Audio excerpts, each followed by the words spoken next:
My marriage had been on the rocks for nearly a year. Arguments over money, time, and little misunderstandings had grown into a mountain I couldn't see a way around. I was exhausted, frustrated, and convinced that divorce was the only solution. It was a Thursday evening. I had planned to tell my wife, Mira, that I wanted a separation. I came home early from work, rehearsing my words over and over in the car. But as I entered the living room, I froze. Through the half-open door of the kitchen, I could hear Mira laughing quietly with two of her friends on speakerphone.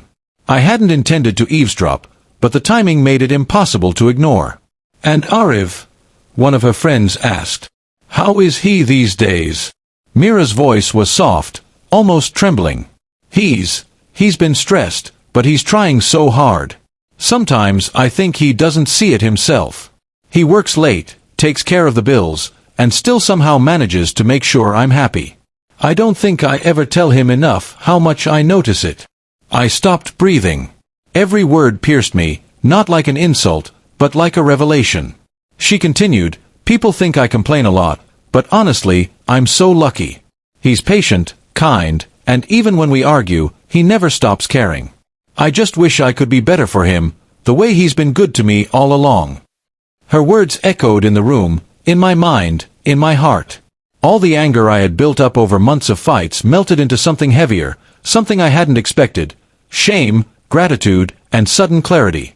I realized I hadn't been seeing her clearly either. I had focused on the fights, the little misunderstandings, the days when everything seemed frustrating, and I forgot the countless ways she had been there for me. The nights she stayed up waiting for me to come home from work. The time she nursed me through the flu. The support she offered even when I felt like giving up on life, on work, on myself. That night, I didn't confront her. I didn't yell, and I didn't storm out. Instead, I waited until she hung up the call, sat down beside me, and looked at me with that familiar, gentle smile. "I was just talking to Anika and Priya," she said lightly, "about us." I held her hand. "I overheard," I admitted. Her smile faltered, but only for a moment. Then she said softly, "I hope it wasn't too weird."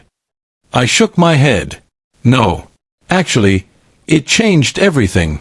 We spent the rest of the evening talking, not about arguments, not about fights, not about the divorce I had planned. We talked about everything we had been taking for granted, the small gestures, the quiet moments, and the love we had buried beneath frustration. By the time the night ended, I realized something crucial. Love isn't about perfection, and marriage isn't about avoiding arguments. It's about seeing the person beside you, truly seeing them, even when you're angry, tired, or frustrated. I wasn't ready to divorce her anymore. Instead, I was ready to fight for us, to appreciate her the way she had been appreciating me all along. That night taught me one powerful lesson. Sometimes, the thing that saves a relationship isn't counseling or compromise or planning. Sometimes, it's simply hearing the truth, the quiet acknowledgement of love, spoken when you least expect it.